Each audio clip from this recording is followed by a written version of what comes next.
ಸ್ನೇಹಿತರೆ, ನೀವು ಮನೆ ಕಟ್ಟಬೇಕೆಂದು ಡಬಲ್ ಬೆಡ್ರೂಮ್ ಮನೆ ಪ್ಲಾನಿಂಗ್ ಹುಡುಕಾಟದಲ್ಲಿದ್ದೀರಾ ಅಂತಂದರೆ ಈ ಪ್ಲಾನಿಂಗ್ ನಿಮಗೆ ಪ್ರೇರಣೆಯನ್ನು ನೀಡುತ್ತದೆ. ಜೊತೆಗೆ ಒಂದು ಮನೆ ಪ್ಲಾನಿಂಗ್ ಕೂಡ ತಿಳಿದುಕೊಳ್ಳಬಹುದು. ಹಾಗೆ ನೋಡಿ, ನೀವೇನಾದರೂ ಫಸ್ಟ್ ಟೈಮ್ ಚಾನಲ್ ವಿಸಿಟ್ ಮಾಡ್ತಿದ್ದೀರಾ ಅಂತಂದರೆ ಸಬ್ಸ್ಕ್ರೈಬ್ ಮಾಡ್ಕೊಂಡಿರಿ. ನೋಡಿ, 26x41 ಮನೆ ಪ್ಲಾನಿಂಗ್ ಹೀಗಿದೆ. ಮನೆಯ ಮುಂಭಾಗದಲ್ಲಿ ಸೀಟೌಟ್ ಏರಿಯಾ 5x12 ಪ್ಲಾನಿಂಗ್ ಮಾಡಲಾಗಿದೆ. ಹಾಗೆ ಮೇನ್ ಡೋರ್ ಇಲ್ಲಿ ಬರುತ್ತೆ. ನಂತರ ಹಾಲ್ ಸಿಗುತ್ತೆ. ಹಾಲ್ ನೋಡಿ 10x20 ಪ್ಲಾನಿಂಗ್ ಮಾಡಲಾಗಿದೆ. ಹಾಲ್ನಲ್ಲಿ ಯು ಶೇಪಲ್ಲಿ ಸೋಫಾಗಳನ್ನು ಹಾಕೊಳ್ಬೋದು. ಹಾಗೆ ಟಿವಿ ಯೂನಿಟ್ ನೋಡಿ ಈ ಕಡೆ ಬರುತ್ತೆ. ಹಾಲ್ನಲ್ಲಿ 2 ವಿಂಡೋ ಕೂಡ ಬರುತ್ತೆ. ಈ ಕಡೆ ಒಂದು ವಿಂಡೋ ಬರುತ್ತೆ, ಹಾಗೆ ಈ ಸೈಡ್ ಕೂಡ ಒಂದು ವಿಂಡೋ ಬರುತ್ತೆ. ನಂತರ ಹಾಲ್ನಿಂದ ಕಿಚನ್, ಡೈನಿಂಗ್ ಮತ್ತು ಬೆಡ್ರೂಮ್ ಕಡೆ ಬರುವಾಗ ಈ ಏರಿಯಾವನ್ನು ಓಪನ್ ಆಗಿ ಇಟ್ಟು ಅಥವಾ ಡಿಸೈನ್ ಆಗಿ ಆರ್ಕ್ ಕೂಡ ಮಾಡ್ಕೊಳ್ಬೋದು. ಈ side kitchen and dining area ಸಿಗುತ್ತೆ. ಈ ಕಡೆ ಬೆಡ್ರೂಮ್ ಏರಿಯಾ ಸಿಗುತ್ತೆ. ನೋಡಿ, ಬೆಡ್ರೂಮ್ ಡೋರ್ ಇಲ್ಲಿ ಬರುತ್ತೆ. ಈ ಬೆಡ್ರೂಮ್ ನೋಡಿ 12x14 ಪ್ಲಾನಿಂಗ್ ಮಾಡಲಾಗಿದೆ. ಇದನ್ನು ಮಾಸ್ಟರ್ ಬೆಡ್ರೂಮ್ ಆಗಿ ಪ್ಲಾನಿಂಗ್ ಮಾಡ್ಕೊಳ್ಬೋದು. ಈ ಬೆಡ್ರೂಮ್ಗೆ 2 ವಿಂಡೋ ಕೂಡ ಇಟ್ಟು ಪ್ಲಾನಿಂಗ್ ಮಾಡಲಾಗಿದೆ. ಹಾಗೆ ಬೆಡ್ರೂಮ್ಗೆ ಅಟ್ಯಾಚ್ ಆಗಿ ಬಾತ್ರೂಮ್ ಏರಿಯಾ.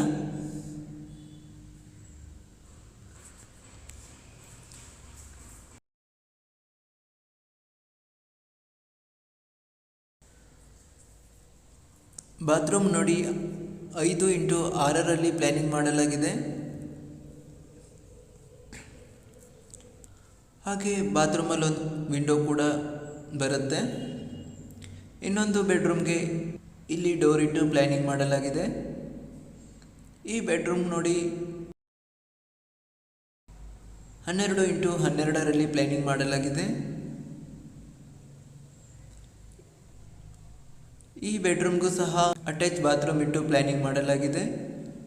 ಬಾತ್ರೂಮ್ ಡೋರ್ ಇಲ್ಲಿ ಬರುತ್ತೆ. ಈ ಬಾತ್ರೂಮ್ ಸಹ 5x6 ಪ್ಲಾನಿಂಗ್ ಮಾಡಲಾಗಿದೆ.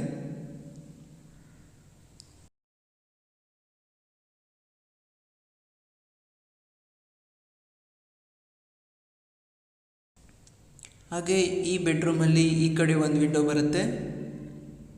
ಬಾತ್ರೂಮಲ್ಲಿ ಈ ಕಡೆ ಒಂದು ವಿಂಡೋ ಬರುತ್ತೆ. ಇನ್ನು ಇದು ಡೈನಿಂಗ್ ಏರಿಯಾ.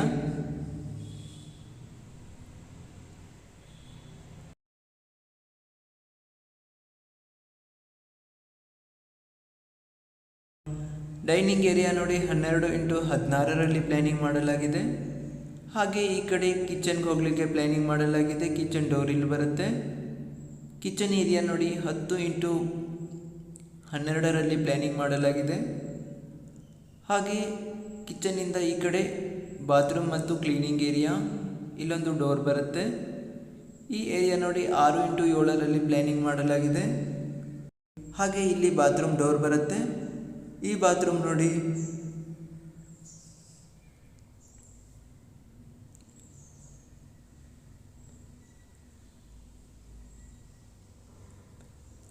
5x6 ಪ್ಲಾನಿಂಗ್ ಮಾಡಲಾಗಿದೆ. ಹಾಗೆ ಈ ಏರಿಯಾದಿಂದ ಹೊರಗಡೆ ಹೋಗಲಿಕ್ಕೆ ಇಲ್ಲಿ ಡೋರ್ ಇಟ್ಟು ಪ್ಲಾನಿಂಗ್ ಮಾಡ್ಕೊಳ್ಬೇಕಾಗುತ್ತೆ. ಹಾಗೆ ಈ 6x7 ಪ್ಲೇಸಲ್ಲಿ ವಾಷಿಂಗ್ ಮೆಷಿನ್ ಮತ್ತು ಬೇಸಿನ್ ಏರಿಯಾಗಳನ್ನು ಇಟ್ಟು ಪ್ಲಾನಿಂಗ್ ಮಾಡ್ಕೊಳ್ಬೋದು. ಹಾಗೆ ಈ ಬಾತ್ರೂಮಲ್ಲಿ ಇನ್ನೊಂದು ವಿಂಡೋ ಬರುತ್ತೆ. ಕಿಚನಲ್ಲಿ ಈ ಕಡೆ ಒಂದು ವಿಂಡೋ ಬರುತ್ತೆ.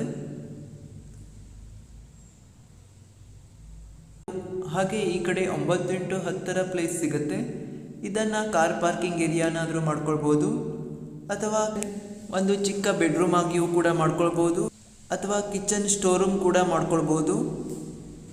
ಹಾಗೆ ಡೈನಿಂಗ್ ಏರಿಯಾದಿಂದನೇ ಏಣಿಮೆಟ್ಲು ಕೂಡ ಇಟ್ಟು ಪ್ಲಾನಿಂಗ್ ಮಾಡಲಾಗಿದೆ.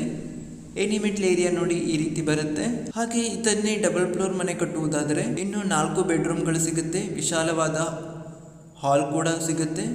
ಹಾಗೆ ಬಾಲ್ಕನಿ ಏರಿಯಾ ಕೂಡ ಸಿಗುತ್ತೆ. ನೋಡಿ 26x41ರಲ್ಲಿ ಸಿಂಗಲ್ ಫ್ಲೋರ್ ಮತ್ತು ಡಬಲ್ ಫ್ಲೋರ್ ಪ್ಲಾನಿಂಗನ್ನು ತಿಳಿದುಕೊಂಡಂತಹ ವಿಡಿಯೋ ನೋಡಿದ ನಿಮಗೆಲ್ಲರಿಗೂ ಧನ್ಯವಾದಗಳು.